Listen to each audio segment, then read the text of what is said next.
നമ്മളുടെ ഒരുമിച്ചുള്ള ധ്യാനത്തിനായി വിശുദ്ധ ലൂക്കോസിൻ്റെ സുവിശേഷം 16-ാം അധ്യായം 20-ാമത്തെ വാക്യം ഞാൻ വായിക്കുന്നു. ലാസർ എന്നു പേരുള്ള ഒരു ദരിദ്രൻ വ്രണം നിറഞ്ഞവനായി അവൻ്റെ പടിപ്പുരയ്ക്കൽ കിടന്നു. The Gospel according to St. Luke chapter 16 verse 20. And at his gate lay a poor man named Lazarus, covered with sores. ധനവാനും ദരിദ്രരും നിറഞ്ഞതായിട്ടുള്ളൊരു ലോകത്തിൽ നാം ജീവിക്കുന്നു. ഉത്തരേന്ത്യയിൽ എല്ലാ ദിവസവും ജീവജാലങ്ങൾക്ക്, പ്രത്യേകിച്ച് പശുക്കൾക്ക് ആഹാരം നൽകുന്നതായുള്ളൊരു രീതി കാണപ്പെടുന്നതായി നമുക്ക് ദർശിക്കാം. തങ്ങൾക്കുള്ളതെല്ലാം തങ്ങൾക്ക് വേണ്ടി മാത്രമല്ല എന്ന് ഓർക്കുകയും സർവ്വ ജീവജാലങ്ങൾക്ക് വേണ്ടി നൽകുവാനായിട്ട് താല്പര്യപ്പെടുകയും ചെയ്യുന്ന ഒരു സംരംഭത്തിൻ്റെ സൂചനയാണത്. മഹാത്മാഗാന്ധിജി ഈ ലോകത്തിൽ ജീവിച്ചതായുള്ള കാലഘട്ടത്തിൽ പറയുകയുണ്ടായി, God has created so many people in this world and He has given provisions for all. പിന്നെ എന്തുകൊണ്ടാണ് കുറച്ച് ആളുകൾക്ക് ലഭിക്കാതെ പോകുന്നത്? അദ്ദേഹം തന്നെ മറുപടി പറയുന്നുണ്ട്, that is because of the greed that the people have.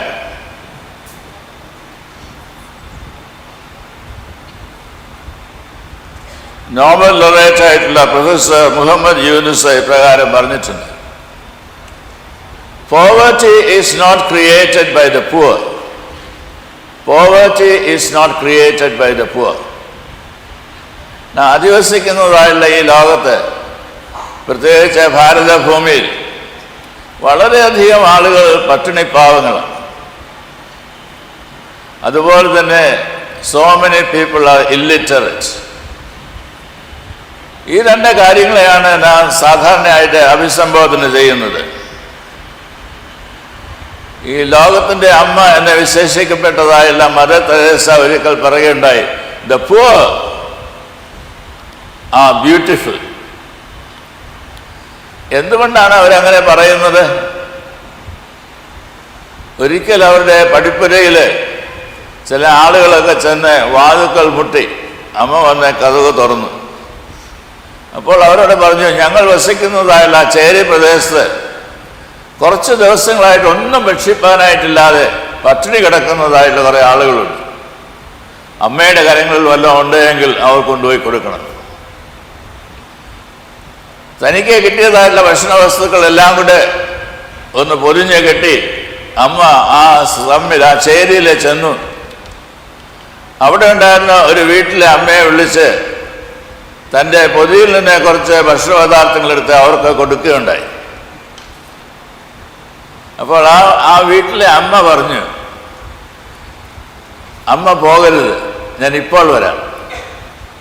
അപ്പോൾ ഇങ്ങനെ എന്താണ് അങ്ങനെ തന്നോട് പറഞ്ഞത് എന്ന് കേൾക്കുന്നതിനായിട്ട് വളരെയധികം ആകാംക്ഷാഭരിതയായി മദർ തെരേസ അവിടെ നിൽക്കുന്ന അവസ്ഥയിൽ കണ്ട കാഴ്ച, അവൾ അവളുടെ വീട്ടിലേക്കല്ല പോയത്, തൊട്ടടുത്തുള്ളതായിട്ട് വീട്ടിലേക്കാണ് പോയത്.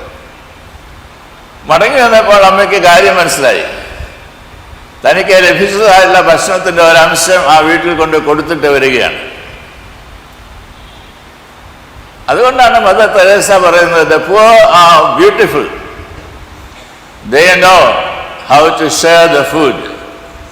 അപ്പോൾ അവളോട് ചോദിച്ചു, നീ എന്തിനാ അവിടെ പോയി ഈ ഭക്ഷണമൊക്കെ കൊടുത്തത്? നിനക്ക് വേണ്ടിയിട്ട്, നിന്റെ മക്കൾക്ക് വേണ്ടിയിട്ടുള്ളത് മാത്രമേ തന്നുള്ളല്ലോ. അപ്പോൾ അവൾ പറഞ്ഞു, ഞാനും എൻ്റെ മക്കളുമൊക്കെ പട്ടിണിയാണ്. അത് ശരിയാണ്, എന്നാൽ അതുപോലെ തന്നെ എൻ്റെ അടുത്തുള്ള വീട്ടിലെ അമ്മയും മക്കളും ഒക്കെ പട്ടിണിയിലാണ്. അതുകൊണ്ട് എനിക്ക് എന്തെങ്കിലും കിട്ടുമ്പോൾ അവർക്ക് കൊടുക്കാതെ എനിക്ക് തന്നെ ഭക്ഷിക്കുന്നതിനായിട്ട് സാധിക്കത്തില്ല. The poor are beautiful, they know how to share the food. ഈ ബുദ്ധവിഹാരത്തിൽ നിന്ന് ബുദ്ധിസ്റ്റ് ആയിട്ടുള്ള മങ്ക് സന്യാസിമാരെ എല്ലാ ദിവസവും അവിടുന്ന് ഇറങ്ങി പുറപ്പെടും. അവർ പുറപ്പെട്ടു പോകുന്നതായുള്ള അവസരത്തിൽ അവർക്ക് ചില ഭവനത്തിൽ നിന്നൊക്കെ ഭക്ഷണം കൊടുക്കും. ഒരു വ്യത്യാസം, ഇന്ന ഭക്ഷണം വേണമെന്ന് പറയാനായിട്ട് അവകാശം. കിട്ടുന്നത് വാങ്ങിച്ചോ, അതുകൊണ്ട് തൃപ്തി അടഞ്ഞോ. കിട്ടുന്നത് കൊണ്ട് തൃപ്തി അടഞ്ഞോ.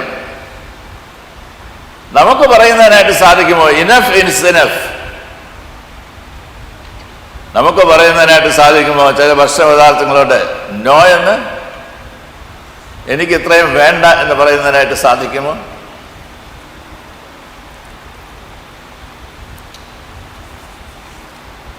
നാം വായിക്കുന്നത് ഈ ധനവാനായിട്ടുള്ള മനുഷ്യന്റെ പടിപ്പുരയിൽ ഒരു ദരിദ്രനായിട്ടുള്ള മനുഷ്യൻ കടന്നിരുന്നു എന്നതാണ്. എന്താണ് പടിപ്പുര? ഇന്ന് പുതിയ വീടുകളൊക്കെ വയ്ക്കുന്ന ആളുകൾ ഒരു പടിപ്പുരയും കൂടി ഉണ്ടായാൽ കൊള്ളാമെന്ന് ആഗ്രഹിക്കുന്നുണ്ട്. എന്തിനു വേണ്ടിയിട്ടാണ്? എൻ്റെ വീട് മണികെട്ടിയ വീടാണ് എന്ന് പറയുന്നതിനായിട്ടാണ്. പണ്ട് കാലത്തുണ്ടായിരുന്ന ആളുകൾ രാത്രി പോയി പടിപ്പുര അടയ്ക്കുമായിരുന്നു. എന്നാൽ അടയ്ക്കുന്നതിന് മുമ്പേ പുറത്തോട്ട് ഇറങ്ങി നിന്നിട്ട് ഇവിടെ ആരെങ്കിലും അത്താഴം കഴിക്കാതെ ഉണ്ടോ എന്ന് ചോദിക്കും. ഉണ്ടെങ്കിൽ അവർക്ക് അത്താഴം കൊടുത്തതിന് ശേഷം മാത്രമേ ആ പടിപ്പുര അടയ്ക്കുകയുള്ളൂ. മഹാകവിയായിരുന്ന വള്ളത്തോളിനെ കുറിച്ച് ഞാൻ കേട്ടിട്ടുണ്ട്. അദ്ദേഹത്തിൻ്റെ ഭവനത്തിൽ ആരെങ്കിലും ചെന്നാൽ, കഥയൊക്കെ തുറന്നിട്ടിരിക്കുക, കയറി ചെന്നാൽ ഇന്ന് നീ ഒന്നും കഴിച്ചില്ലയോ എന്ന് ചോദിച്ചതിന് ശേഷം അവന് ആവശ്യമായുള്ള ആഹാരം ഉണ്ടാക്കി കൊടുക്കും.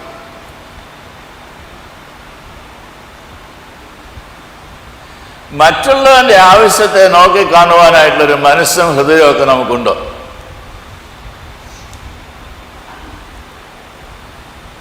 R you hungry? നമ്മുടെ മരിച്ചുപോയതായിട്ടുള്ള ഈരിയ ജോർജനോട് ചോദിക്കും, വല്ലതും കഴിച്ചതാണ് എന്ന്. അപ്പോൾ പറയും, ഞാൻ കഴിച്ചതാണ്. അതിൻ്റെ അർത്ഥം എന്നാണെന്നറിയാമോ? ഇന്നല്ല, ഇന്നലെ കഴിച്ചതാണെന്നാണ് പറഞ്ഞത്.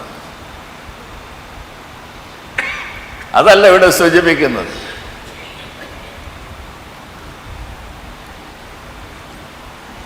നമ്മൾ അറിഞ്ഞിരിക്കേണ്ടതായിട്ടുള്ളൊരു വസ്തുതയുണ്ട്. നാം ഉണ്ടാക്കുന്നതായിട്ടുള്ള ഭക്ഷണ പദാർത്ഥങ്ങളിൽ 1/3 വേസ്റ്റാണ്. 1/3 വേസ്റ്റാണ്. പഴമക്കാർ ചെയ്യുന്നതായിട്ടൊരു കാര്യമുണ്ട്. എല്ലാ ദിവസവും വീട്ടിൽ ഭക്ഷണം ഉണ്ടാക്കുമ്പോൾ ഇന്ന് ആരെങ്കിലും വിരുന്ന് വന്നാൽ എന്നാലോ എന്ന് വിചാരിച്ച് അവർക്കൂടെയുള്ള അരി എടുത്താണ് ഇടുന്നത്. എപ്പോൾ വന്നാലും ആ വീട്ടിൽ ഭക്ഷണം ഉണ്ടാകും. ഇവിടെ വന്നതായിട്ടുള്ള ആരും പട്ടിണിയായിട്ട് പോയിട്ടില്ല എന്ന അഭിമാനത്തോടുകൂടി പറയുകയും ചെയ്യും. ഉച്ചയ്ക്ക് മാത്രമല്ല, വൈകിട്ടും ഉണ്ടായിരിക്കും. അതാണ് പഴയ കാലങ്ങളിലൊക്കെ പഴങ്കഞ്ഞിയായിട്ട് നമ്മൾ കുടിച്ചിട്ടുള്ളത്. മറന്നുപോയിട്ടില്ലല്ലോ പഴങ്കഞ്ഞി. ഇന്നത് ലക്ഷറിയസ് ഐറ്റമാണ്.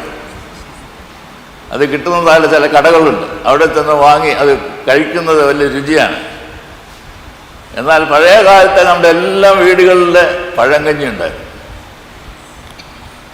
ഇത് മറ്റുള്ളവർക്ക് വേണ്ടി കരുതിയിരുന്നതായിട്ടുള്ള ഭക്ഷണമായിരുന്നു എന്നത് ഓർക്കേണ്ടതായിട്ട് ആവശ്യകതയുണ്ട്. ഇന്ന് കേരളം നിറച്ച് വിവിധ സംസ്ഥാനങ്ങളിൽ നിന്ന് വന്ന് പാർക്കുന്നതായിട്ടുള്ളൊരു കൂട്ടരുണ്ട്, അതിഥി തൊഴിലാളികൾ എന്ന് നാം വിളിക്കും. എന്തിനങ്ങനെ വിളിക്കുന്നത് എനിക്കറിയാനായിട്ട് പാടില്ല. അതിഥികളാണ്.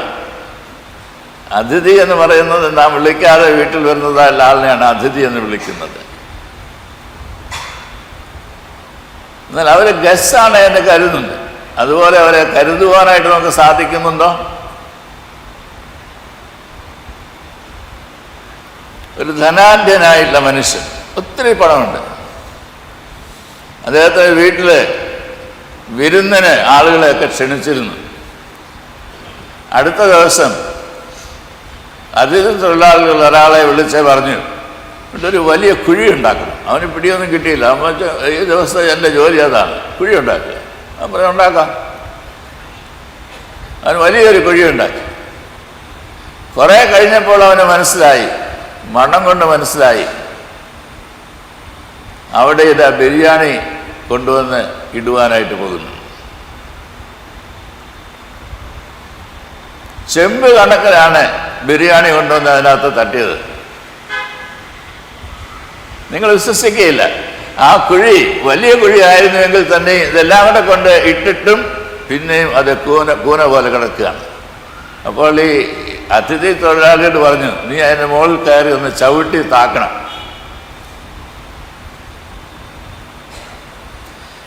അവൻ പറഞ്ഞു, സാറേ ഇത് മാത്രം എന്നോട് പറയരുത്.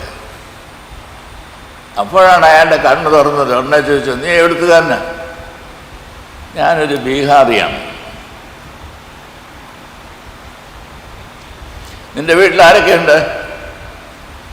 അവൻ പറഞ്ഞു, എൻ്റെ വീട്ടിൽ ഒരു മകളുണ്ടായിരുന്നു, അവളുടെ പേര് ബസുമതി എന്നാണ്, അവൾ മരിച്ചുപോയി. അപ്പോൾ ചോദിച്ചു, എന്താണ് അവൾ മരിക്കാനുള്ള കാരണം? അപ്പോൾ ഈ ധനവാനായുള്ള മനുഷ്യൻ ആ അതിഥി തൊഴിലാളിയോട് പറയുകയാണ്, അതിഥി തൊഴിലാളി ധനവാനായിട്ടുള്ള മനുഷ്യനോട് പറയുകയാണ്, എനിക്ക് എൻ്റെ വീട്ടിൽ അവരെ പുലർത്തുന്നതിന് ആവശ്യമായിട്ടുള്ള ഒന്നും കിട്ടുന്നില്ലായിരുന്നു, അതുകൊണ്ട് അവർ പട്ടിണിയായിരുന്നു. അവൾ മണ്ണ് വാരി തിന്നാണ് ചില ദിവസങ്ങളൊക്കെ കഴിഞ്ഞത്, മരിച്ചുപോയി. അവൾ മരിച്ചതിന് കാരണം പട്ടിണിയാണ്.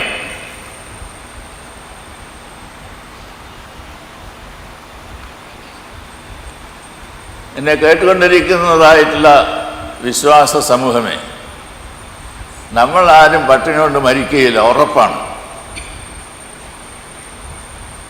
അല്ലെങ്കിൽ വല്ല രോഗമൊക്കെ വന്ന് ബാധിച്ച് ആശുപത്രി കിടക്കുന്നതായുള്ള അവസ്ഥയിൽ ഒന്നും കിട്ടാതെ മരിക്കുന്നതായിരിക്കും. പക്ഷേ മണ്ണ് വാരിത്തുന്നൊന്നും ആരും മരിക്കുക.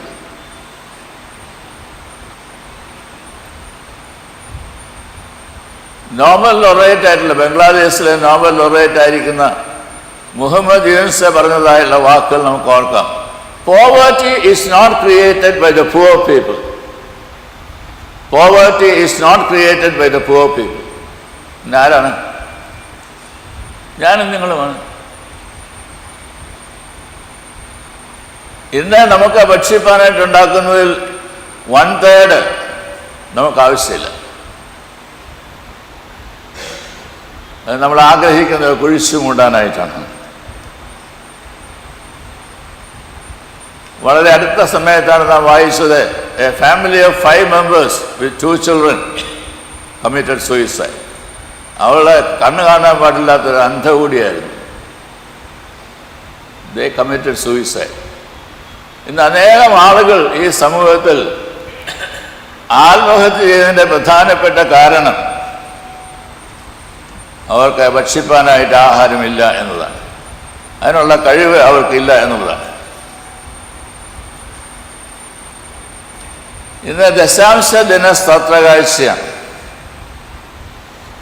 നമുക്കുള്ള വരുമാനത്തിൻ്റെ ദശാംശം വേർതിരിച്ച് കൊടുക്കുവാനായിട്ട് ആവശ്യപ്പെട്ടിരിക്കുന്നതായ ദിവസമാണ്. സ്തോത്രകാഴ്ച കഴിഞ്ഞ് അവിടെ ആരും ഭാരപ്പെടേണ്ട.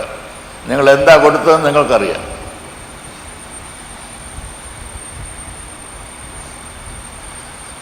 നമ്മുടെ കർത്താവും രക്ഷിതാവുമല്ല യേശു ക്രിസ്തു വളരെ മഹനീയമായിട്ടൊരു മാതൃക നമ്മെ കാട്ടി തന്നിട്ടുണ്ട്.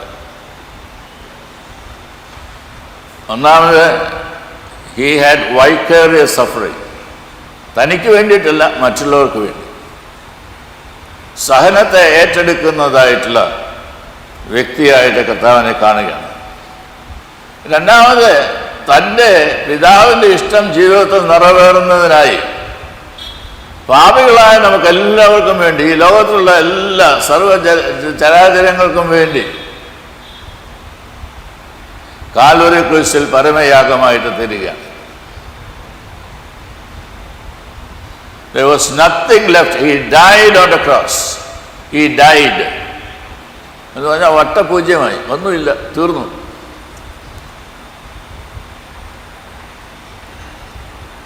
എന്നാൽ അതിൻ്റെ മറുവശമാണ് ഇന്ന് നമ്മെ സഭയായിട്ട് നിലനിർത്തുന്നത്. എന്താണ് എന്ന് ചോദിച്ചാൽ, he rose from the dead.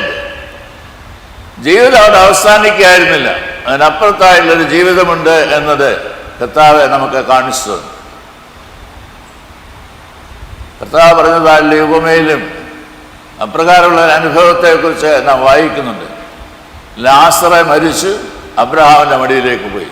ധനവാനും മരിച്ചു, എരിയുന്നതായുള്ള തീച്ചുളയിലേക്ക് പോയി. അപ്പോൾ പറയണം, അബ്രഹാം പിതാവേ, നീ അവനോട് പറയണം, അവൻ്റെ വിരലൊന്ന് വെള്ളത്തിൽ മുക്കിയിട്ട് ഒരു തുള്ളി വെള്ളം, ജസ്റ്റ് 1 ഡ്രോപ്പ് ഓഫ് വാട്ടർ, വേറൊന്നും വേണ്ട, ജസ്റ്റ് 1 ഡ്രോപ്പ് എൻ്റെ നാക്കിലേക്ക് ഒഴിച്ചു തരാനായിട്ട് പറയണം. ഞാനിവിടെ കിടന്നങ്ങ് വിഷമിക്കുകയാണ്, ദുരിതം അനുഭവിക്കുകയാണ്. I never experienced this much of suffering in my life. നമുക്കെങ്ങനെ ഒരു മിഥ്യാധാരണയുണ്ട്, ഓൾ സഫിഷ്യൻസിയിലേക്ക് നമുക്ക് വളർന്നു വരുവാനായിട്ട് കഴിയുമെന്ന്. അതുകൊണ്ട് പണം സമ്പാദിക്കുന്നു, സൗകര്യങ്ങൾ വർദ്ധിപ്പിക്കുന്നു, നമ്മളുടെ ജോലിയൊക്കെ സുരക്ഷിതമാക്കുന്നു. ഓൾ സഫിഷ്യൻസി അങ്ങനെ ആരുമില്ല. കർത്താവായ യേശു ക്രിസ്തു ഈ ലോകത്തിൽ ജീവിച്ചതിന് 8 സെഞ്ചുറിക്ക് മുമ്പായി ഈ ലോകത്തിൽ ജീവിച്ചതായുള്ള ശ്രീ ബുദ്ധ പറയുകയുണ്ടായി, all suffering that you see in this world is because of the desire that the people have. വേണം വേണം വേണം എന്നുള്ളതായുള്ള മോഹം, അത് നമ്മളെ എങ്ങും ഫുൾ സ്റ്റോപ്പ് ഇടാൻ അനുവദിക്കത്തില്ല. ഇറ്റ് ഗോസ് ഓൺ, ഒന്നിനു പുറകെ ഒന്നായിട്ട്, എത്രയുണ്ടേലും മതിയാവുകയില്ല.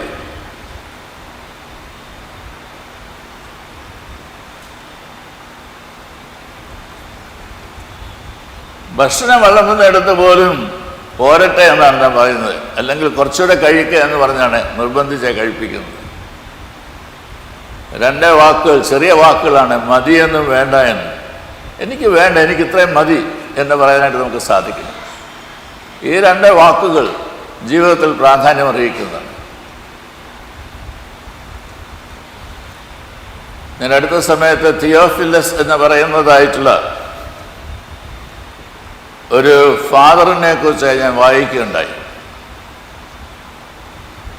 അദ്ദേഹം കൊടുങ്ങല്ലൂരിന് സമീപത്ത് കോട്ടപ്പുറത്ത് 1913 ജനിച്ചതായുള്ള വ്യക്തിയാണ്. വളരെ കുറച്ച് നാളെ ഈ ലോകത്തിൽ ജീവിച്ചുള്ളൂ. എന്നാൽ ഇന്ന് ഒരു ധന്യ പദവിയിലാണ്. ആ സഭ അദ്ദേഹത്തെ ഒരു വിശുദ്ധനായിട്ടൊക്കെ പ്രഖ്യാപിച്ചിരിക്കുകയാണ്. എന്താണ് വിശുദ്ധിയുടെ രഹസ്യം?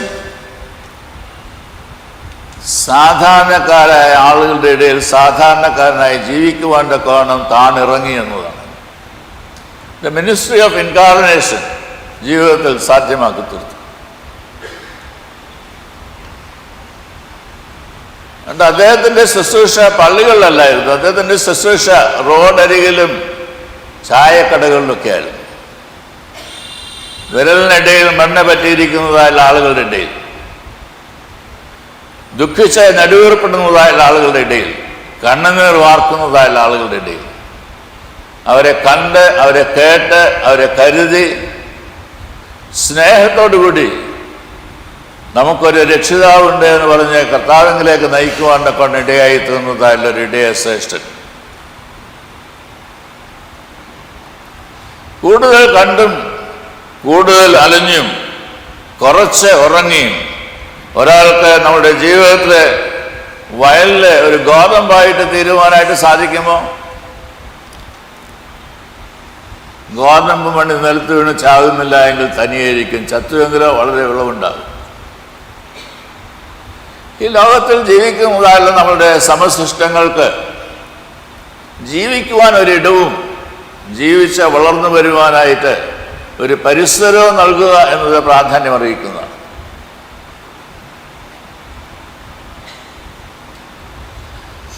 നിങ്ങൾ പലരും അതിശയിച്ചു ഇന്ന് 12 വയസ്സിന് താഴെയുള്ളതായുള്ള കുഞ്ഞുങ്ങൾ മുമ്പോട്ട് വരുവാനായിട്ട് പറഞ്ഞ അവസരത്തിൽ അവരെ വീട്ടിൽ കിടത്ത് ഉറക്കിയിട്ട് ആരും വരരുത്, അവരെ പള്ളിയിൽ കൊണ്ടുവന്നു. ഒരു 15 വർഷം കഴിയുമ്പോൾ, നമ്മൾ ഇന്ന് 125ാമത്തെ വർഷമാണ് ആഘോഷിക്കുന്നത്, ഒരു 15 വർഷം കഴിയുമ്പോൾ ഈ ഇടവേള കാര്യങ്ങൾ നോക്കുവാനായിട്ടുള്ളവരാണ് ഈ കുഞ്ഞുങ്ങളെല്ലാം, മറക്കരുത്. അവരൊക്കെ വേണ്ടാത്തവരല്ല, അവരെ നമുക്ക് സൈഡ് ലൈൻ ചെയ്യാവുന്നതായുള്ള ആളുകളുമല്ല, അവർ മുഖ്യധാരയിൽ വരേണ്ടതായുള്ള ആളുകളാണ്.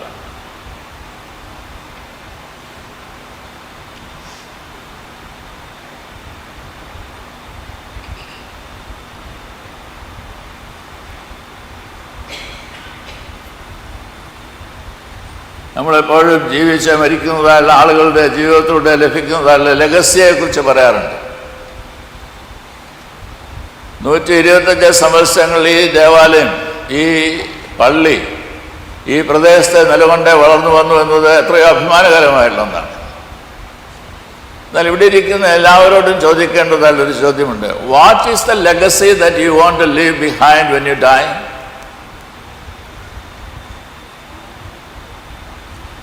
ചിന്തിച്ചിട്ടുണ്ടോ? What is the legacy that you want to leave behind? ഒരു നല്ല ഇടവകയിൽ, ഒരു നല്ല ആരാധനാ സമൂഹത്തിൽ ചേർന്ന് വന്ന് ആരാധിക്കുവാൻ നമുക്ക് ഇടയായിട്ട് തീരുമ്പോൾ കുറേ കഴിഞ്ഞ് ഈ ബെഞ്ചിലൊന്നും ഇരിക്കുവാനായിട്ട് ആളില്ലാത്തതല്ല ഇടവകയായിട്ട് മാറണമെന്നാണോ നമ്മുടെ ആഗ്രഹം? അതോ ദൈവമക്കളെ ഒരുമിച്ച് കൂട്ടിവരുത്തുന്ന ഇടമായിട്ട് ദേവാലയം കാണപ്പെടുന്നു?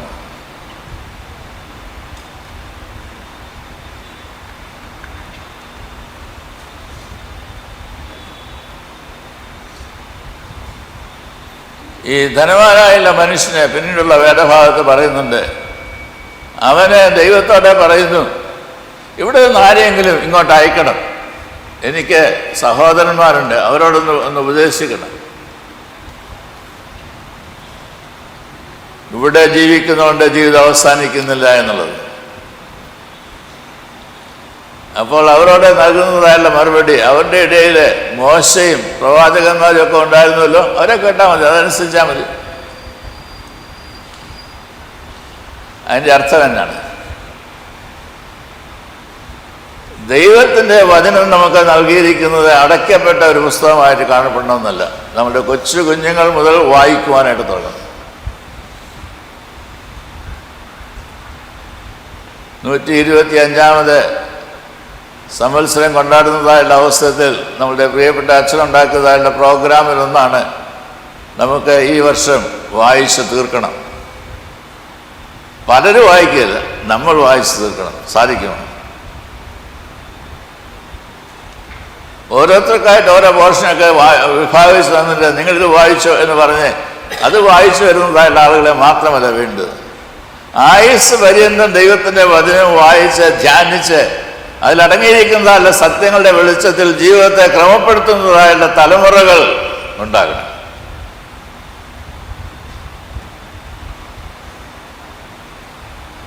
ഞാൻ പറയട്ടെ, you are not known by the richness that you have, not by the wealth that you have. You will be known by the children whom you rear up. പുതിയ തലമുറയെ ദൈവത്തിന് സംഘം വളർത്തിക്കൊണ്ടുവരുന്നതിലൂടെയാണ് നമ്മളുടെ ജീവിതത്തെയും ജീവിതത്തിൻ്റെ മാഹാത്മ്യത്തെയും ഒക്കെ കാണുവാനായിട്ട് സാധിക്കുന്നത്. മറക്കരുത്. പടിപ്പുരയ്ക്കൽ കിടന്നതായുള്ള ലാസ് തിരിഞ്ഞുപോലും നോക്കിയില്ല. ആദ്യമായിട്ടാണ് കർത്താവ് ഒരാളുടെ പേര് പോലും പറയുന്നത്, ലാസർ എന്നുള്ള പേര്. ദൈവം ശരണമായിട്ടുള്ളതെന്നാണ് എൻ്റെ അർത്ഥം. ദൈവം ശരണമായിട്ടുള്ളത്. തൻ്റെ പടിപ്പുരയിൽ കിടന്നിരുന്നു എന്നാണ് വായിക്കുന്നത്. ഈ മേശമേൽ നിന്ന് വീഴുന്നതായുള്ള അപ്പനുറുക്കുകളൊക്കെ ഭക്ഷിപ്പാനായിട്ട് ആഗ്രഹിച്ചതായിട്ടുള്ള ഒരു പാവപ്പെട്ട മനുഷ്യൻ. അവൻ്റെ കൂടെ കുറേ പട്ടികളും ഒക്കെ ഉണ്ട്. അതുകൊണ്ട് വീഴുന്നത് ആദ്യം അവരാണ് കൈക്കലാക്കുന്നത്. അവനൊന്നും കിട്ടാറില്ല. അങ്ങനെയുള്ളൊരു സമൂഹത്തെ വാർത്തെടുക്കണമെന്നതാണോ ദൈവരാജ്യത്തിൻ്റെ അനുഭവത്തിലേക്ക് എല്ലാവരെയും വഴി നടത്തണമെന്നതാണ്? കർത്താവായ യേശുക്രിസ്തു ഈ ലോകത്തിലേക്ക് വന്നത് ദൈവരാജ്യം പ്രസംഗിക്കുവാനായിട്ടാണ്. ദൈവരാജ്യത്തിൻ്റെ അനുഭവം നമ്മളുടെ ഇടയിൽ തന്നെയുണ്ട്. ഉണ്ടാവുന്നത് ദൈവത്തോട് ചേർന്ന് ദൈവേഷ്ടപ്രകാരം ഈ ലോകത്തിൽ ദൈവഹിതം നിറവേറ്റുന്നതിലൂടെയാണ്. കർത്താവേ, ദേവാലയത്തിലുള്ള ആരാധനയും തിരുവചന ധ്യാനവും നിൻ്റെ രാജ്യത്തിൻ്റെ മാധുര്യമേറിയതായുള്ള ഫലങ്ങളെ നുകരുവാനായിട്ട് ഞങ്ങളെ പ്രാപ്തരാക്കണമേ എന്ന് നമുക്ക് പ്രാർത്ഥിക്കാം. തറകളെ വണക്കാം, നമുക്ക് പ്രാർത്ഥിക്കുകയും ചെയ്യാം. ഞങ്ങളുടെ ദൈവമായ കർത്താവേ, നീ ഞങ്ങളോട് സംസാരിച്ചതായുള്ള രൂപമയാകുന്നതിൽ ഞങ്ങൾ ധ്യാനിച്ചത് ഈ ലോകത്തെ വലിയൊരു ധനവാനായി ജീവിക്കുവാനായിട്ട് ഇടയായി തീരുന്നതിലല്ല, എളിമയോടുകൂടി സഹനത്തോടുകൂടി ഈ ലോകത്തിൽ ജീവിപ്പാനായിട്ട് ഇടയായി തീർന്നവർക്കാകുന്നു സ്വർഗരാജ്യം നൽകുന്നത് എന്നത് നിൻ്റെ വാക്കുകളിലൂടെ ശ്രവിക്കുവാൻ ഞങ്ങളെ ഇടയാക്കിയല്ലോ. അബ്രഹാമിൻ്റെ മടിയിലിരുന്നതായുള്ള ലാസർ, അവനെ കാണുന്നതായുള്ള ധനവാൻ, ആ വിരൽ മുക്കി ഒരു തുള്ളി വെള്ളമെങ്കിലും തൻ്റെ നാവിലേക്ക് നൽകണമേ എന്ന് പറയുന്നതായിട്ടുള്ള വേദന നിറഞ്ഞതായിട്ടുള്ള സാഹചര്യത്തിലാക്കപ്പെട്ടിരിക്കുന്നു എന്നത് തിരിച്ചറിയുമ്പോൾ ദൈവം ഞങ്ങൾക്കായിട്ട് ഒരുക്കുന്നതായുള്ള നിത്യഭവനത്തെക്കുറിച്ചുള്ള കാഴ്ചപ്പാട് ഞങ്ങൾക്ക് നൽകണമേ എന്ന് പ്രാർത്ഥിക്കുന്നു. നിദാനമായി നൽകിയിരിക്കുന്നതായുള്ള മക്കളെല്ലാവരും നിനക്കുള്ളവരായി നിന്നെ അറിയുകയും സ്നേഹിക്കുകയും മാനിക്കുകയും ധ്യാനിക്കുകയും ഭയപ്പെടുകയും ചെയ്യുന്നവരായി ജീവിപ്പാൻ്റെ കോണം അവരെ വളർത്തിക്കൊണ്ടുവരുന്നതിനുള്ള ഭാഗ്യം ഞങ്ങൾക്കെല്ലാം നൽകിത്തരണമേ എന്ന് പ്രാർത്ഥിക്കുന്നു. തലമുറകളെ പ്രകാരം അനുഗ്രഹിക്കപ്പെടുവാൻ കൊണ്ടിടയാകണമേ. തിരുനാമം മഹത്വപ്പെടുവാൻ ഇടയാകണമേ. മാനവ മഹത്വം ഇവിടത്തേക്കായിരിക്കണമെന്ന് യേശുവിൻ നാമത്തിൽ അപേക്ഷിക്കുന്നു. ദയയോടെ കേൾക്കണമേ.